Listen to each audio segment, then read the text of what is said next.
Hello students, this is Manish. Welcome back to our YouTube channel Vector MKS.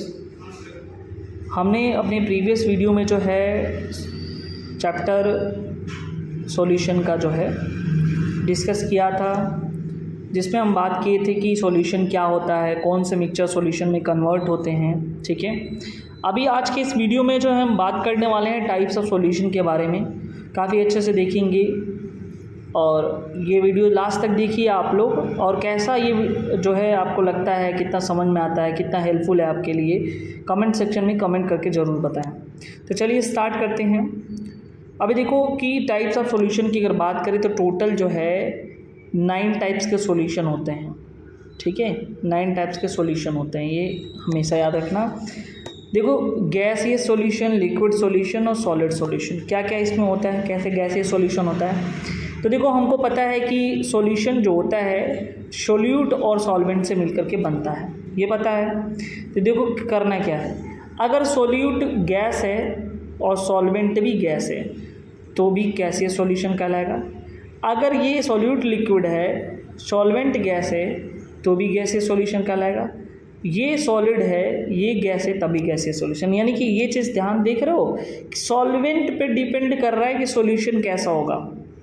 ठीक है, यानी कि solvent जो है, सॉल्वेंट अगर क्या है, ग्रेटर है सोल्यूट से, तो जो सॉल्वेंट होगा उसी में उसकी वैल्यू आएगी। ये बिल्कुल याद ध्यान से देखना।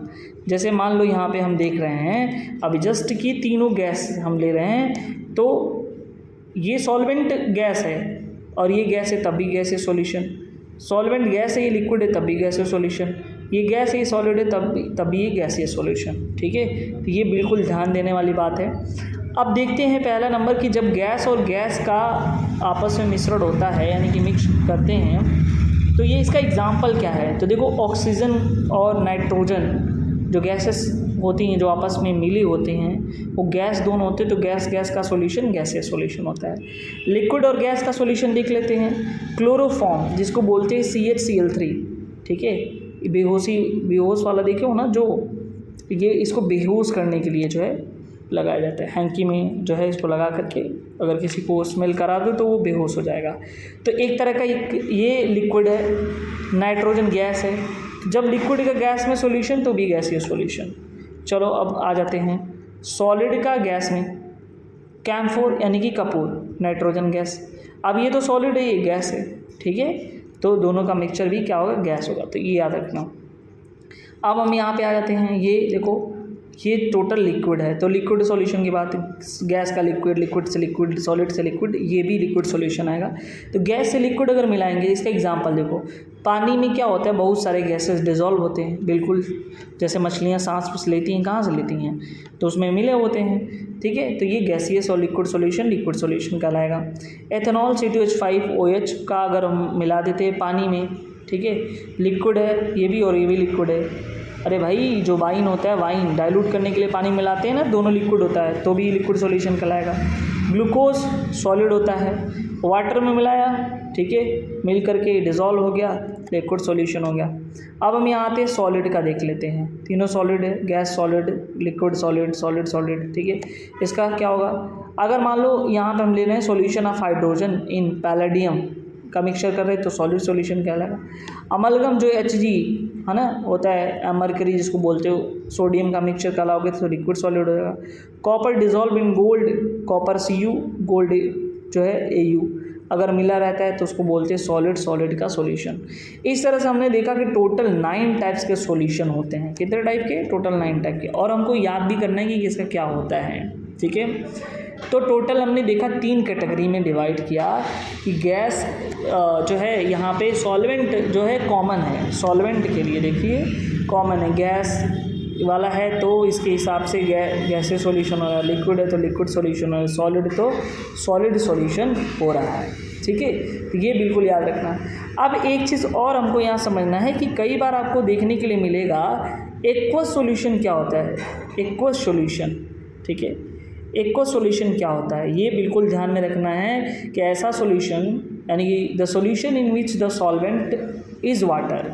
ठीक है, यानी कि सॉल्यूशंस में क्या है कि जो सॉल्वेंट है, अब ध्यान रखना, अगर मान लो मेरे पास सॉल्यूशन है तो सॉल्यूशन में सॉल्वेंट होगा कि नहीं होगा, सॉल्वेंट, और जो सॉल्वेंट है अगर वो पानी है H2O है तो ऐसे सॉल्यूशन को बोलेंगे हम एक्वस सॉल्यूशन।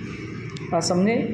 यानी कि जो मेरे पास सॉल्वेंट है अगर वो H2O के फॉर्म में है, पानी के फॉर्म में है, तो ऐसे सॉल्यूशन को बोलेंगे एक्वस सॉल्यूशन।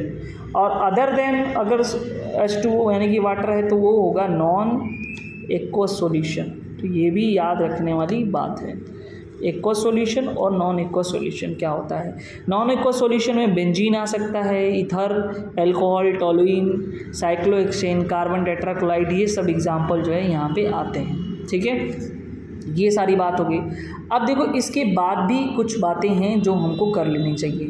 देखो जब कभी भी क्या होता है कि मान लो ये पानी है, ये पानी है, तो ये पानी मान लो यहाँ पे हम सॉल्वेंट लिया, ठीक है, बाहर से हम ऐड करा रहे हैं, इसमें बाहर से हम ऐड करा रहे हैं क्या, इसमें हम ऐड करा रहे हैं शुगर। ठीक है, अगर मान लो हम यहाँ पे शुगर ऐड करा रहे हैं तो शुगर इनके बीच स्पेसेस होते हैं। ठीक है, इनके बीच जैसे मान लो यहाँ पे मान लो कि ये जाके शुगर जो है यहाँ पे बैठ गया, ठीक है, रेड वाला। अब तुम बताओ जो वाटर होते हैं उनके बीच जो है स्पेसेस होते हैं। अब ये सॉलिड है, ठीक है, तो अभी हमने बताया कि सॉलिड का लिक्विड में अगर सॉल्यूशन, यहाँ पे देखो सॉलिड का लिक्विड में सॉल्यूशन भी लिक्विड सॉल्यूशन कहलाता है, आखिरी में तो बनेगा ही ना स्वीट सॉल्यूशन। तो ऐसे केसेस में क्या होता है, ऐसे केसेस में हम क्या करते हैं कि जो सॉल्वेंट के जो पार्टिकल्स होते हैं उनके बीच स्पेसेस होते हैं। तो ये जो शुगर का जो पार्टिकल जाता है सॉल्यूट का, उस स्पेसेस में जाकर के बैठ जाता है, स्पेस ले लेता है, जो खाली जगह है उसमें बैठ जाता है। और उनके लिए ना इतना करने के लिए इसके पास फोर्स होना ज़रूरी है, यानी कि उनको जगह खाली कराने के लिए जो उनके बीच इंटरेक्शन होता है। तो इस तरह इंटरेक्शन के हिसाब से हम देखें तो 3 हिस्से में डिवाइड करेंगे। एक तो सॉल्वेंट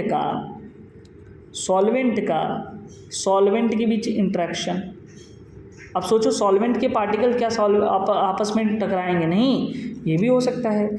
ये मान लो सॉल्यूट अगर उसमें मिला दिया गया तो सॉल्यूट में अगर इंटरेक्शन हो तो, और तीसरा है कि मान लो सॉल्यूट के पार्टिकल्स हैं और सॉल्वेंट के पार्टिकल्स हैं, उनके बीच इंटरेक्शन हो रहा है। तो इस तरह से टोटल 3 तरह के इंटरेक्शन दिखाए हैं।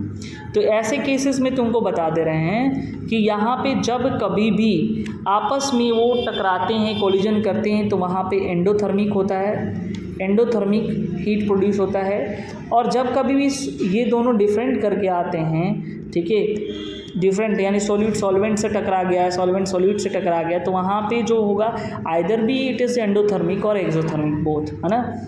और इसको हम जो डेल्टा एस से रिप्रेजेंट करते हैं। इतना हमको नहीं पढ़ना, बस यहीं तक हमको जानना है कि क्या चीज़ होता है, इंटरेक्शन कैसे होता है उनके बीच। ठीक है, इस तरह से हम लोगों ने देखा कि क्या होता है कि टाइप्स क्या क्या हैं। तो आई होप ये चीज़ें समझ में आया होगा। ठीक है, मिलते हैं नेक्स्ट वीडियो में नेक्स्ट टॉपिक के साथ। Thank you so much.